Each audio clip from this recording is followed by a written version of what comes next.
ایک بھیڑ بکریوں والی قوم چپ کر کے ان کو پاکستان کا آئین توڑنے دیں گے؟ کسی غلط فہمی میں نہ رہیں.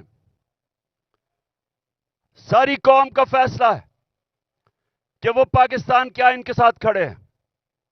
اور چیف جسٹس کے اوپر جس طرح کا پریشر ڈالا جا رہا ہے، جس طرح اس کے خلاف پروپیگنڈا کر رہا ہے یہ مافیا، جو ججز کے خلاف پروپیگنڈا کر رہا ہے، میں آج یہ مافیا کو بتانا چاہتا ہوں کہ ساری قوم اس ملک کے آئین اور اس ملک کے ججز کے ساتھ کھڑی ہے، جو آئین کے ساتھ کھڑے ہیں. اور میں آج اناؤنس کر رہا ہوں کہ انشاءاللہ اگلے ہفتے سے میں جلسے کروں گا، شروع کروں گا ادھر سے، اور 14 مئی تک اٹک تک جلسے کروں گا.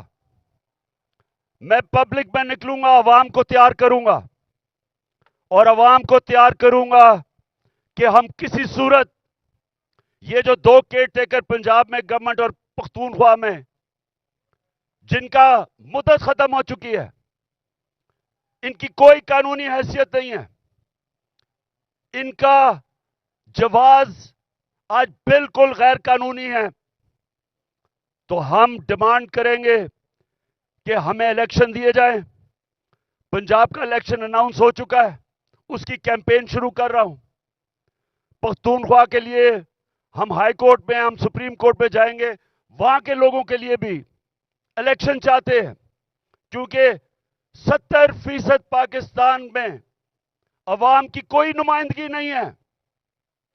ہمارا آئین پاکستان کا کہتا ہے کہ اللہ کی حاکمیت کے بعد عوام کے نمائندوں کی حاکمیت ہے.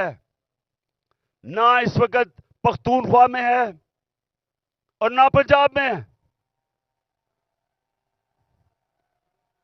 اور میں آج ایک اور بات کہنا چاہتا ہوں کہ اگر یہ حکومت چلتی گئی، انہوں نے ملک کا دیوالیہ نکال دیا ہے، ملک کی تاریخ کی سب سے زیادہ مہنگائی کی ہے. آج 3 گنا مہنگائی ہے. جب جنرل باجوہ نے ہماری سازش کے تحت گورنمنٹ گرائی تھی، 1 سال میں 3 گنا مہنگائی ہے پاکستان میں. آج سن لو ذرا سارے پاکستانیوں، آپ کے بینک میں 1 سال پہلے جو 100 روپیہ تھا، آج وہ اس کی صرف خریدار کی قوت 62 روپیہ رہ گئی ہے. اور اگر جس کو کہتے ہیں، جو ہر انسان استعمال کرتا ہے، جس کو سینسٹیو پرائس انڈیکس کہتے ہیں، اس میں اگر 100 روپیہ تھا تو آج صرف 52 روپے رہ گئے. یعنی کہ تقریباً آدھا پیسہ ہو گیا آپ کا 1 سال کے اندر، جب سے یہ امپورٹڈ کرپٹ لوگوں کی حکومت آئی ہے، این آر او والی حکومت آئی ہے. تو جب انہوں نے ملک کا دیوالیہ نکال دیا، تاریخی قرضے لے لیے، مہنگائی میں لوگ ڈوب رہے ہیں، فیکٹریاں، انڈسٹری بند ہو رہی ہے، بے روزگاری بڑھ رہی ہے، اور اس کے علاوہ دنیا میں پاکستان ذلیل ہو رہا ہے. جو بلاول بھٹو ہندوستان گیا ہے، جس طرح کا وہاں رویہ ہندوستان کے فارن منسٹر کا تھا، یہ ہم سب کے لیے شرمندگی کا باعث ہے. سوال یہ پوچھتے ہیں کہ ساری دنیا کے چکر لگا رہے ہو بلاول بھٹو، پہلے بتاؤ جانے سے پہلے آپ یہ کسی سے پوچھتے ہیں کہ جب آپ ایک ملک کا پیسہ خرچ کر رہے ہیں، ڈالر خرچ کر رہے ہیں ٹرپس پہ، تو اس کا فائدہ اور نقصان کیا ہوگا؟ کیا فائدہ ہوا آپ کو ہندوستان میں جا کے، جس طرح کا اس نے زبان استعمال کی ہے؟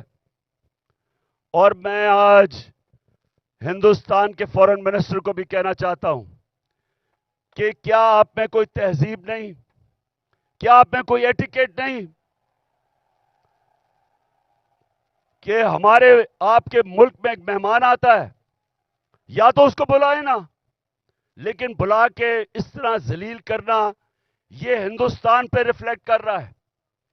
یہ آپ کا جو تکبر ہے، میں نے یہ جو تکبر آپ پہ دیکھ رہا ہوں، یہ یاد رکھے کہ اللہ کا قانون ہے کہ جو طاقتور ہے وہ ہمیشہ طاقتور نہیں رہتا، اور جو کمزور ہے وہ کمزور بھی ہر باری نہیں، ہر وقت نہیں رہتا. انشاءاللہ ہمارا ملک اٹھے گا اور قانون کی حکمرانی کے اوپر ہم کھڑا کریں گے، رول آف لا پہ اس قوم کو کھڑا کریں گے اور انشاءاللہ ایک عظیم ملک بنائیں گے. لیکن اس سے پہلے ملک میں الیکشن کی ضرورت ہے. اس ملک میں الیکشن ہو، عوام کے نمائندے اوپر آئیں. یہ جو گھس بیٹھی ہے سازش کے تحت، پیسے چوری کے پیسے سے لوگوں کو خرید کے، اور یہ جو اوپر آ کے بیٹھے ہیں، یہ جب تک ہے ملک نیچے جاتا رہے گا. یہ جو جنرل باجوہ نے تحفہ دیا ملک کو، جو اس ملک کو تباہی، جو جنرل باجوہ نے ملک سے کیا ہے، کوئی دشمن بھی نہیں کر سکتا تھا. کوئی دشمن ایک سال میں پاکستان کو وہ نقصان نہیں پہنچا سکتا تھا جو جنرل باجوہ پہنچا کے گیا. اور یہ جو شہباز شریف ہے، میں اس سے سوال پوچھتا ہوں کہ تم برطانیہ کیا کر رہے ہو؟ تم جو برطانیہ چلے گئے ہو، آپ کے پاس ٹائم اتنا زیادہ ہے کہ آپ کو پتا نہیں کہ یہاں 2 دن پہلے 6 ہمارے فوجی شہید ہوئے. 7 پارا چنار میں ٹیچر کو انہوں نے گولیاں ماری. مہنگائی تاریخی ہے. ان حالات کے اندر تم کیسے ملک چھوڑ کے وہاں چلے گئے؟ کیونکہ پیسہ تمہارا باہر پڑا ہے، بھائی تمہارا مفرور باہر بیٹھا ہوا ہے، بزنسز آپ کی باہر ہیں، بچے آپ کے باہر ہیں. آپ کی بزنسز، بچے، آپ کے علاج، سب کچھ ملک سے باہر ہے. تو ملک صرف پیسہ بنانے کے لیے آتے ہیں. اس لیے میں سارے پاکستانیوں کو آج کہہ رہا ہوں کہ دیکھیں، اب جو آج پاکستان میں حالات ہیں، یہ سمجھ جائیں کہ قوم کا وقت آ گیا ہے کہ باہر نکلنے کا. میں نکل رہا ہوں، جان کو خطرہ ہے. 2 دفعہ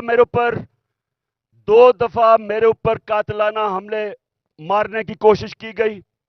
میں نام لیتا ہوں، دونوں دفعہ ان کے پیچھے جنرل فیصل نصیر تھا.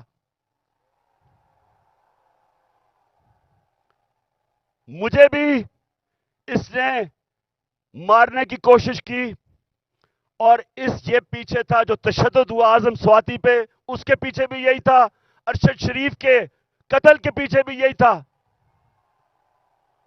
اور مجھے نہیں سمجھ آ رہی کہ ایک بلاول بھٹو کے کہنے پہ جنرل باجوہ نے کراچی کے اندر ایک سیکٹر انچارج ISI کا تبدیل کر دیا. ہم یہاں 1 سال 8 مہینے سے اس آدمی کا ظلم سہ رہے ہیں. کیوں نہیں اوپر خبر جا رہی کہ جناب یہ ملک کو نقصان پہنچ رہا ہے، یہ جو حرکتیں کر رہا ہے، یہ کوئی آدمی نہیں کر سکتا جو اس ملک سے پیار کرتا ہے. ہمیں ایسے کیا جا رہا ہے جس طرح ہم کوئی دشمن ہے. تو میں آج کہہ رہا ہوں کہ یہ آگے کچھ ہوا، میں نکلنے لگا ہوں. میں جلسے کروں گا اگلے ہفتے سے 14 مئی تک، میں جلسے کروں گا. کچھ مجھے ہوا، ساری قوم کو کہہ رہا ہوں کہ جنرل فیصل نصیر کا نام یاد رکھ لو، یہ ذمہ دار ہوگا.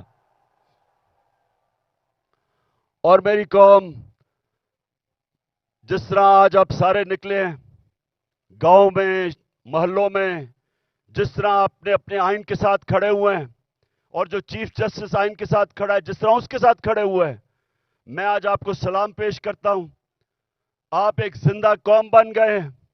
یہ یاد رکھیں گے، جب ایک قوم کا آئین گیا، اس کا مطلب اس کا قانون گیا، اس کا مطلب اس کا انصاف کا نظام گیا، اس کا مطلب کہ رول آف لا گیا، اور اس کا سب سے بڑا مطلب کہ اس قوم کی آزادی گئی.